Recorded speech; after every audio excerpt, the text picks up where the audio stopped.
आज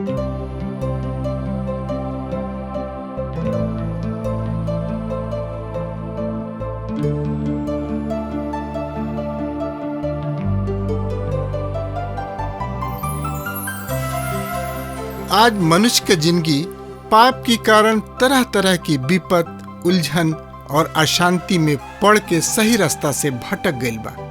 ओके पता नहीं खे कि सही रास्ता का है। यह बतावे बदे TWR जिंदगी की राह कार्यक्रम प्रस्तुत करता कि हर आदमी जिंदगी का उद्देश्य समझ के सही रास्ता पर आगे बढ़ सके, जौना से ओकर मेल मिलाप परमेश्वर से हो जाए। ये कार्यक्रम बाइबल की विधिवत अध्ययन पर आधारित बा। कृपा करके एक कार्यक्रम के देखी और सुनी ताकि परमेश्वर आपकी जिंदगी का रास्ता बतावे वाला ठहरस। प्रिय मित्र, आज भी हम रोमियो की पत्री के बारे में विचार करे जा रहल बानी और आज हम 3 अध्याय के 9वां पद से अपना पवित्र शास्त्र बाइबल कार्यक्रम के शुरू करे जा रहल बानी। मित्र, आज के हमार मुख्य अध्ययन के विषय होई परमेश्वर के सामने केहू धर्मी नइखे। पिछला पवित्र अध्याय में हम परमेश्वर की महान विश्वास से योग्यता के बारे में अध्ययन कैनी जा, यानी कि कैले रही जा, और हमने के देखनी है जा कि हम आदमी के संदेह, विश्वासघात तथा अस्वीकार कोयल गोला के बाद भी परमेश्वर अपना विश्वास से योग्यता के प्रकट कैले, अपना वाचा के पूरा कैलन और ठीक समय पर अपना बेटा के संसार के पाप सब के बदले बलिदान होके खातिर दे दिले, जौन की मानव जाति के सब पाप के अपना ऊपर लेके मनुष्य के पाप के दंड के लेके आदमी सब के पाप के लेके दंड से मुक्त तथा आजाद कर दिले। आज जे केहू उनका पर विश्वास ले आवेला, यानी कि उनका पर विश्वास करी, उ नाश ना होई बल्कि अनंत जिंदगी के पाई।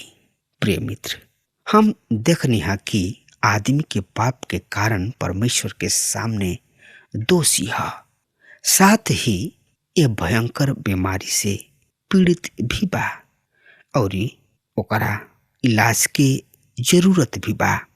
आज के कार्यक्रम में हम देखब कि परमेश्वर के सामने आदमी के दशा का बा, का स्थिति बा, ओकर का महत्व बा। मित्र, हमने के देखल जाई आदमी पर यहाँ नाना प्रकार के, यानी कि 14 तरीके आरोप लगावल गइल बा। एकरा में से 6 गो आरोप न्यायाधीश के सामने लगावल गइल बा और 8 गो आरोप वो डॉक्टर के सामने लगावल गइल बा, जौन की उ हमरा के रोगी घोषित कर रहल बा। मित्र, त आई एकरा बारे में जानकारी खातिर आपन पवित्र शास्त्र बाइबल निकाल ली, और जकरा किने पवित्र शास्त्र बाइबल नहीं खे उ कान पाठ लगा के सुनो, और जकरा किने पवित्र शास्त्र बाइबल बा वो कृपया हमरा संगे निकाल ले। रोमियो के पत्री 3 अध्याय 9 पद एह तरी से बता रहल बा, त का भइल, का हम उनका से बढ़िया बानी? हरगिज ना, कदापि ना, काहे कि हम यहूदी सब के और यूनानी दोनों पर दोष लगा चुकल बानी कि उ सब के सब पाप के बस में बा। प्रिय मित्र, 9वां पद बता रहल बा उ सब के सब पाप के वंश में बा। एकर अर्थ समझल बहुते जरूरी बा। आदमी ऐसन बहुते तरी से पापी है। यहाँ परमेश्वर एकरा बारे में 4 गो माप दंड बता रहल बाड़े। पहिल का है, आदमी अपना कार्य के द्वारा पापी है, यानी कि पापी होला। दूसर का है, आदमी अपना स्वभाव से ही पापी ह। पाप कोयला से केहू पापी ना बन जाला, पर हम ऐसे पाप करीना काहे कि हम स्वभाव से ही पापी हई। तीसर का ह आदमी पर पाप के आरोपण। चौथ का ह आदमी पाप के अवस्था में बा। सब केहू पाप कइल और सब केहू परमेश्वर की महिमा से रहित बा। मित्र, तो एकरा बारे में और ज्यादा से ज्यादा जानकारी खातिर रोआ पढ़ी रोमियो के पत्री 3 अध्याय 10 पद के। ए तरी से बता रहल बा, सुनी। जैसे कि लिखल बा, केहू धर्मी नइखे, ये कहू ना। मित्र, केहू आदमी परमेश्वर के अनुसार काम ना कइल। मित्र, एकरा के रउआ स्वीकार करी या ना करी, यानी कि ए बात के रउआ मानी या चाहे मत मानी, केहू परमेश्वर के मांग के पूरा ना कइल। ऐसे परमेश्वर खुद एगो योजना बनौले। ए तरी न्यायाधीश के पहला आरोप ई बा कि केहू धर्मी नइखे, केहू परमेश्वर के स्तर के अनुसार काम ना कइल। दूसरा आरोप ए तरी बा। मित्र, तो एकरा बारे में जानकारी खातिर रोमियो के पत्री 3 अध्याय के 11 पद एह तरी से बता रहल बा, सुनी। केहू समझदार नइखे, केहू ना जे परमेश्वर के खोजे। प्रिय मित्र, केहू ओह के अनुसार व्यवहार ना करेलन जौन की परमेश्वर के ओर से दिहल गइल बा। केहू परमेश्वर के खोजी नइखे। मित्र, धार्मिक मनुष्य अपना ही प्रशंसा बड़ाई की खोज में रहला। तब चौथा आरोप यह यही अध्याय के 12 पद बता रहल बा, सब भटक गइल बा, उ सब निकम्मा हो गइल बाणे, केहू भलाई करे वाला नइखे, ये कहू ना। मित्र, भटकला भुलैला के मतलब यह कि भटकला से पहले उ ठीक राह पर रहन। हमार पूर्वज उचित राह पर रहन, पर उनका बाद सब के सब भटक गइलन। अगला आरोप, उ सब निकम्मा हो गइले तथा बन गइलन और उनकर जिंदगी फलहीन हो गइल।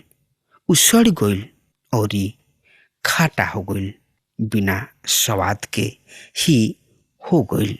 मित्र, तब अगला आरोप है, केहू भलाई करे वाला नइखे।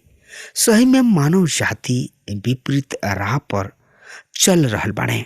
प्रत्येक लोग एक दूसरा से अतना दूर हो गइल बाणे कि केहू आपस में केहू के सहायता नइखे कर सकत।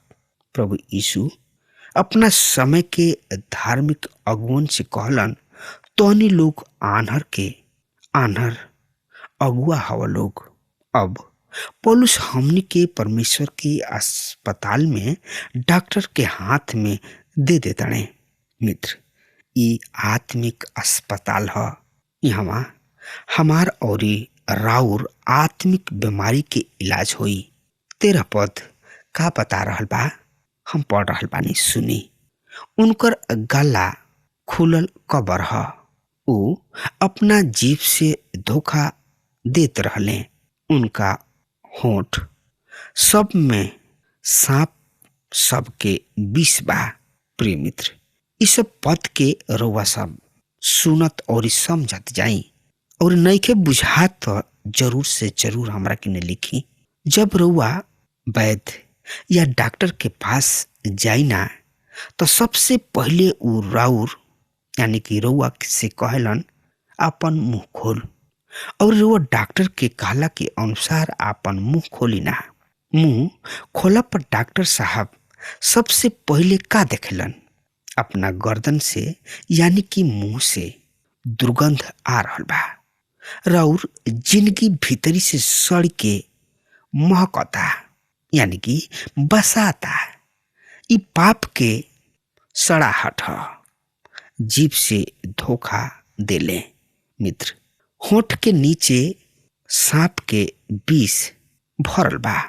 कतना विषैला इ जीव ह। आदमी के जीव के नीचे एगो सांप के ना बरन ऐसन बहुते सांप विषैला ह। उ आदमी के होठ ह। 14 पद एकरा बारे में एह तरी से बता रहल बा। ओकर मुंह सांप औरी कड़वाहट से भरल ई चौथा बीमारी ह। 15 पद ओकर गोड़ खून बहावे के हरदम तैयार रहेला, तत्पर रहेला। ई 5वां आरोप ह जौन की परमेश्वर हमनी के सामने राखेलन। 16 पद उनका राह सब में विनाश औरी क्लेश ह। प्रिय मित्र, ई 6वां रोग ह। 17 पद एह तरी से बता रहल बा 7वां रोग के बारे में औरी उ शांति के राह जानले भी ना। मित्र, आज लोग शांति के बात कर रहल बाड़े, पर उ शांति के राह के जानतो भी नहीं खन कि शांति का ह, शांति के राह का ह, का कहाला। हम जानतानी कि संपूर्ण विश्व बिना शांति के बा तथा शांति रहित बा। मित्र, यही अध्याय के 18 पद 8वां रोग के बारे में एह तरीके बखान कर रहल बा। उनका आंखें के सामने परमेश्वर के भय है नइखे। प्रिय मित्र, यह आदमी लोग के वास्तविक फोटो। जब परमेश्वर के लोगन के भय नइखे तो हम जहां तक समझतानी कि ओहनी लोग किन्ने बुद्धि भी नइखे, तब हम आखिरी बात पर आवतानी जौन की पौलुस द्वारा पाप के बारे में कहल गइल बा। व्यवस्था आदमी के उत्थान ना करेला, उ ओकरा के नीचे गिरावेले। काहे कि व्यवस्था द्वारा पाप के बोध होला और मनुष्य दोषी ठहरावल जाले। मित्र, त एकरा बारे में और ज्यादा से ज्यादा जानकारी खातिर अरुआ हमरा संगे आपन पवित्र शास्त्र बाइबल से देखत, समझत, सुनत, सोचत, विचारत चलत चली। तरुआ हमरा संगे पवित्र शास्त्र बाइबल से देखी रोमियो के पत्री 3 अध्याय 19 और 20 पद एह तरी से सिखा रहल बा।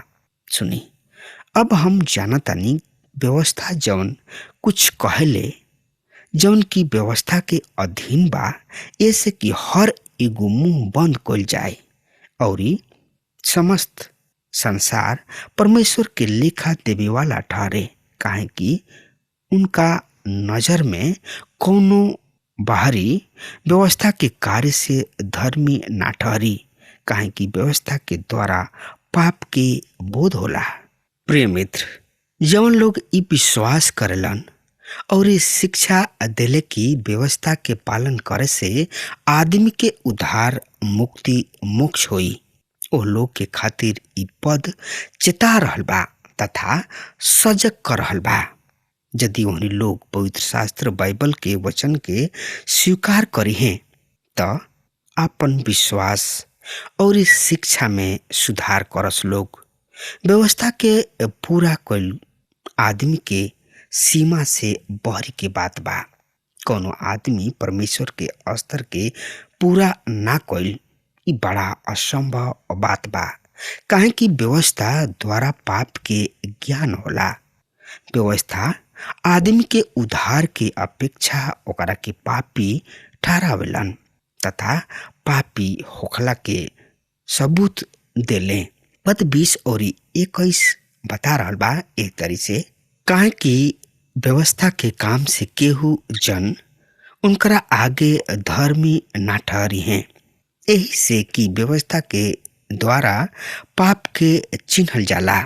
बाकी अब बिना व्यवस्था परमेश्वर के ऊ धार्मिकता प्रकट भइल बा जेकर गवाही व्यवस्था और नबी लोग देताड़न। मित्र, 20 और 21 के बीच गहिरा गढ़ा बा। रउआ के ऐसन प्रतीत होई कि हम काल राति के पश्चात दिन के प्रकाश तथा अंजोर में प्रवेश कर रहल बानी, काहे कि यह अध्याय के 21 पद से औरी पौलुस परमेश्वर प्रदान कैल गईल मुक्ति अर्थात उद्धार के बखान कर रहल बने। उ विश्वास द्वारा धर्मी ठहरावे गोलक के बात कर रहल बने। तीसरा अध्याय के बाचल पद तथा बाचल भाग में पौलुस यही अद्भुत के तथा प्रिय विषय के चर्चा करी हैं। तो आज हम यहाँ रुक जातानी, काल यही समय पर फिर भेंट हुई। परमेश्वर रउआ के बहुते बहुते आशीष देश। आमीन। हमके विश्वास बा कि ई कार्यक्रम आप सब खातिर फायदेमंद सिद्ध भइल हुई। हम चाहतनी कि आप सब अपन अपन आशीष हमरों से बांटी। अगर आप सबके लगे बाइबल से चाहे आपकी निजी जिंदगी से क्यों सवाल होके चाहे क्यों समस्या खातिर प्रार्थना करावे चाहतनी तो हमारी फोन नंबर पर जरूर संपर्क करें। परमेश्वर आप सबके बहुत आशीष प्रदान करें और आज का दिन आप खातिर सुखद बनावे।